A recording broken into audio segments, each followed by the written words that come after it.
भैया 12% लगता था जीएसटी पेस्टिसाइड्स पे, मतलब जो खाद यूरिया वगैरह होता है उस पर 12%, उसको 5% कर दिया है। तो किसानों के लिए ये बहुत अच्छा कदम है। हर चीज पर जीएसटी लगा दिया है, मतलब जीएसटी के दायरे में आप लेके आए हो। पेट्रोल डीजल अब तक जीएसटी के दायरे में क्यों नहीं है? हेल्थ इंश्योरेंस और लाइफ इंश्योरेंस जो हर आदमी की जरूरत है, ये कोई लग्जरी नहीं है, ये जरूरत है। ये जो ट्रम्प के टैरिफ का असर है उसकी भरपाई ये नहीं कर सकता। जिनकी नौकरियां जाएंगी, जिनका धंधा चौपट होगा, जिनका मैन्युफैक्चरिंग यूनिट बंद होगा, उसकी भरपाई ये कतई नहीं कर सकता। सबसे पहली चीज आता हूं सर, मैं साथ साथ बात करता चलूंगा, अच्छी चीज बुरी चीज दोनों बताता चला जाऊंगा। देखो, पहली चीज तो जैसा मैं कल के वीडियो में भी आपको बताया था कि 4 स्लैब था, अब उसको 2 स्लैब में कर दिया है, मतलब 5%, 12%, 18%, 28%। अब क्या हुआ, सिर्फ 5% और 18%। बट ये पूरी रियलिटी नहीं है। पूरी रियलिटी ये है कि सर अभी 40% तो नया स्लैब ऐड हुआ ही हुआ है, उसके अलावा भी टोटल 6 स्लैब बनते हैं अभी। सर गोल्ड पर कितने परसेंट टैक्स जीएसटी है? 3%। वो भी तो एक स्लैब है, 0.25 का भी एक स्लैब है, और 28% अभी भी है। खैर, लेकिन अच्छी बात यह है, वो लोग इग्नोर इसलिए कर रहे हैं, उनके बारे में बात इसलिए नहीं होती है क्योंकि मैक्सिमम आइटम को सरकार ने 2 कैटेगरी में बांट दिया, 5% के स्लैब में, 18% के स्लैब में, और 40% लग्जरी, सिन, गुटखा, तंबाकू, उन जैसी चीजों के लिए।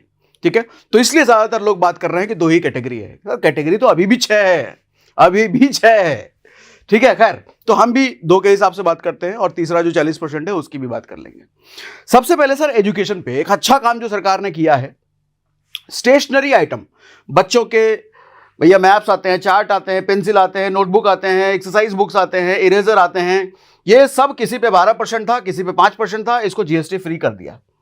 मैंने आज से कई महीनों पहले वीडियो किया था, सर इन चीजों पे जीएसटी लगाने का मतलब क्या था?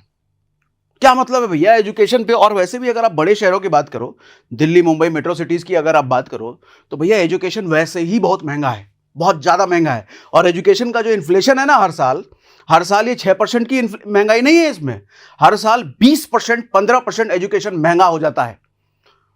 और उसमें भी सबसे गलत बात जो मुझे लगता है, एजुकेशन के लिए सरकार को कितने स्टेप्स लेती है। आप अगर एजुकेशन इंडस्ट्री देखो, पूरा प्राइवेट प्लेयर्स ने संभाल रखा है।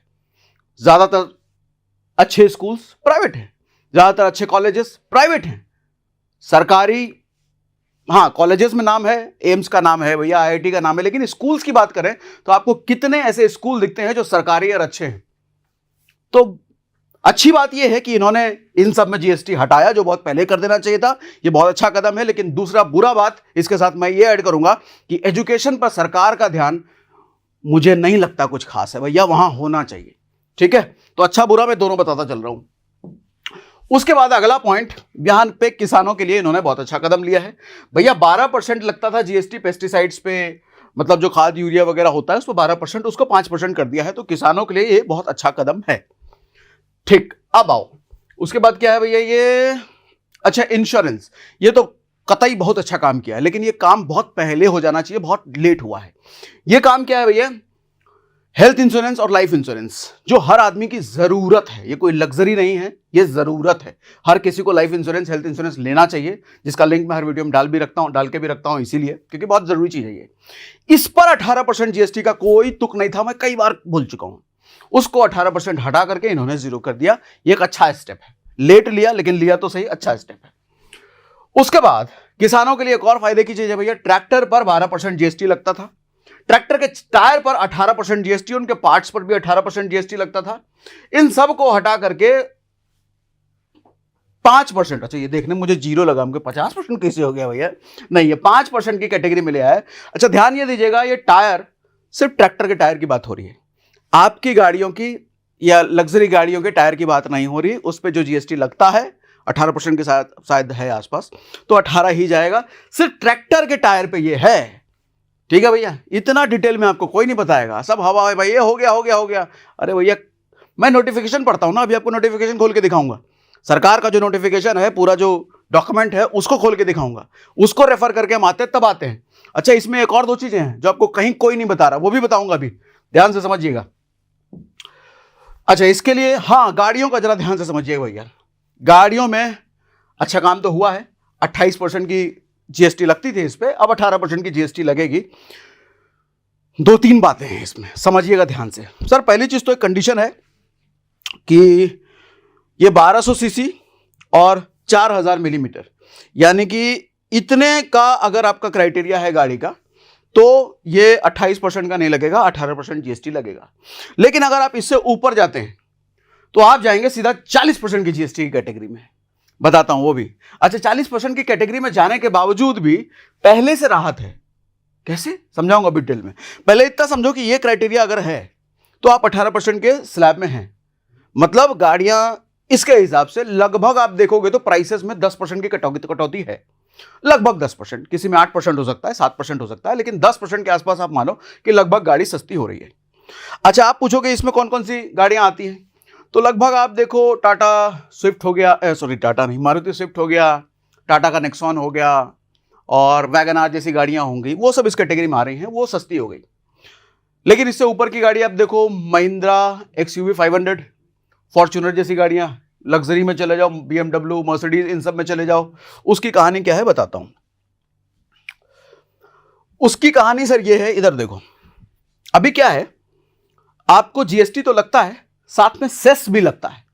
जो महंगी गाड़ियां हैं, जो लंबी गाड़ियां हैं, जो बड़ी गाड़ियां हैं, सर आप देखो 1500 सीसी से अगर कोई ऊपर की गाड़ी है ना, तो 28% का जीएसटी तो है, 20% का सेस अलग से लगता है, तो टोटल 48% का। और एसयूवीज जो 1500 सीसी से ऊपर हैं, 170 मिलीमीटर से ज्यादा है, तो उस पर तो 28% जीएसटी है, 22% सेस है, और टोटल 50% हो जाता है। यानी कि फॉर्च्यूनर जैसी गाड़ी पे, 50 लाख की गाड़ी पे 25 लाख सीधा सरकार ले जाती है। अब ये 28% का जीएसटी वो 40% हो गया, तो क्या लग्जरी गाड़ियां और महंगी हो गई क्या? नहीं नहीं, लग्जरी गाड़ियां अब सस्ती होंगी, वो भी सस्ती होंगी। कितनी, कैसे बताता हूं। ये जो आप सेस वाला पार्ट देख रहे हो, 22% सेस, 20% सेस, 17% सेस, अच्छी बात यह है कि सरकार ने सेस को हटा दिया है, खत्म कर दिया। ये बात आपको कोई नहीं बोलेगा तो भी कहां से बोल रहा है पता नहीं, क्योंकि सरकार ने जो नोटिफिकेशन दिया है उसमें इस बात का जिक्र ही नहीं है। इसको FAQ में आया है भैया, बाद में अपडेट आया है ये प्रेस रिलीज में। ये देखो, ये pib.gov की साइट है, तो देखो यहां पर लिखा भी है, कहां गया, will also attract a GST rate of 40%, यानी कि जो लग्जरी बड़ी गाड़ियां हैं, लंबी गाड़ियां हैं, उस पर 28% पहले था, अब लगेगा 40%। लेकिन अच्छी बात यह है कि विदाउट एनी सेस, यहां पे साफ साफ क्लियर किया हुआ है। ये एविडेंस आपको कोई भी नहीं देगा, ये कहां लिखा है भैया सेस हट गया है, मैं शायद इकलौता आदमी हूं, इधर लिखा है। ठीक है, ये नोटिफिकेशन के जरिए सरकार ने दिया आपको बाद में। ठीक है, कौन सी गाड़ियां कितनी सस्ती होंगी इसकी पूरी लिस्ट है। और ये वैसे PDF जो है ना, ये जो PPT है, ये हम अपने टेलीग्राम ग्रुप में भी हमने डाल दिया है, सॉरी टेलीग्राम चैनल में, जो कि पूरी तरीके से फ्री है। व्हाट्सएप चैनल पे भी डाल दिया, जिसका लिंक हमारे डिस्क्रिप्शन में है। तो आपको ये अगर रेफर करना है, पूरी PPT चाहिए, तो उधर फ्री में डाला हुआ है भैया, आप उधर से ले लो। ठीक है, अब इसमें एक कैच और बताता हूं, ये हमने हाईलाइट भी कर दिया यहां पे स्क्रीनशॉट लगा करके। इसमें देखो कैच ये है कि गाड़ियां सस्ती हुई, कोई शक नहीं है, लगभग 10% के आसपास कीमत घट गया, जिसकी वजह से गाड़ियों की सेल बढ़ेगी। लेकिन एक बात समझो, जब गाड़ियों की सेल बढ़ेगी तो पेट्रोल डीजल का भी सेल बढ़ेगा ना, है? पेट्रोल डीजल का सेल बढ़ेगा तो सरकार पेट्रोल डीजल से कितना कमाती है मालूम? और जरा ये भी आई ओपनिंग फैक्ट दिखाता हूं, बहुतों को नहीं पता हो सकता है। सर अगर आप 100 रुपए के आसपास का पेट्रोल भराते हो ना, पेट्रोल डीजल ले लो, कुछ भी ले लो, जिसमें 94 के हिसाब से एग्जाम्पल लिया है, तो उसमें 55 रुपए पेट्रोल डीलर की प्राइस है, मतलब 55 रुपए उस चीज की एक्चुअल कॉस्ट है, ये समझो। जिसमें डीलर कमीशन है 3.77, मोटा मोटी 4 रुपए मान लो, मतलब 100 रुपए की चीज पे लगभग 4 रुपए डीलर कमाता है, मात्र 4 रुपए 100 रुपए के पेट्रोल डीजल पे। लेकिन सरकार कितना कमाती है? एक्साइज ड्यूटी 19.90, मतलब 20% के आसपास। ये एक्साइज ड्यूटी जाता है सेंट्रल गवर्नमेंट को, और ये जाता है स्टेट गवर्नमेंट को, वैट जिस भी स्टेट का। आप इसीलिए देखते होंगे कि ये अलग अलग स्टेट में अलग अलग वेरी करता है। पेट्रोल का प्राइस दिल्ली में कुछ और है, हरियाणा में कुछ और है, नोएडा में कुछ और है, बिहार में कुछ और है, बंगाल में कुछ और है, क्योंकि स्टेट गवर्नमेंट ये प्राइस वैट का डिसाइड करती है। आप इसको अगर मोटा मोटी देखो तो सर 100 रुपए के पेट्रोल पे या 100 रुपए के डीजल पे 50 रुपए सीधा सरकार के पास जाता है, 50%। तो अगर कोई कह रहा है कि सरकार को रेवेन्यू लॉस होगा, तो रेवेन्यू लॉस हो भी सकता है, लेकिन सर भरपाई का भी पूरा इंतजाम है। अभी और लास्ट में ही बताऊंगा कैसे सरकार अपनी भरपाई कर लेगी। तो एक भरपाई का तरीका मैंने आपको दिखा दिया, पेट्रोल डीजल से भरपाई हो जाएगी भैया। तो पेट्रोल का कंजम्पशन बढ़ेगा और पेट्रोल के कंजम्पशन की वजह से सरकार की कमाई बढ़ेगी। बहुत ज्यादा मोटा कमीशन, मोटा मतलब टैक्स जाता है सरकार को। अच्छा, मैं जो कह रहा था कि लगभग आपने हर चीज पर जीएसटी लगा दिया है, मतलब जीएसटी के दायरे में आप लेके आए हो। पेट्रोल डीजल अब तक जीएसटी के दायरे में क्यों नहीं है? हाँ, ये बात है कि ये राज्य सरकारों की मनमानी होती है भैया, लेकिन राज्य सरकारों की मनमानी तो सेस पर भी थी। जो अभी हमने आपको सेस पर दिखाया, वो जो 28% की जीएसटी और 22% सेस था, वो सेस था राज्य सरकार को जाता था। तो केंद्र सरकार ने अपना ऑर्डर अपना जलवा दिखाते हुए उस 22% को खत्म किया ना भैया। तो ये क्यों नहीं खत्म किया जा रहा?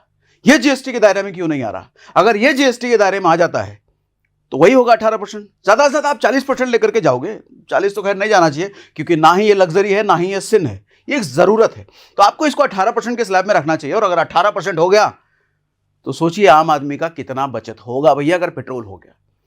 तो मेरी एक मांग भी है सरकार से, आप चाहो तो इस पार्ट को काट लो या इस वीडियो को शेयर करके, क्योंकि शेयर करने से बड़ा इंपैक्ट होता है, बात सरकार तक जाती है कि पेट्रोल डीजल भी जीएसटी के दायरे में आना चाहिए। क्यों नहीं आया अब तक, ये सवाल पूछिए आप सरकार से। कैसे पूछेंगे? इस वीडियो को शेयर कीजिए, ये पार्ट काट लो भैया, इस पार्ट को काट करके स्टेटस पे लगाओ। ये एक बड़ा गड़बड़ है, झोल है। आओ,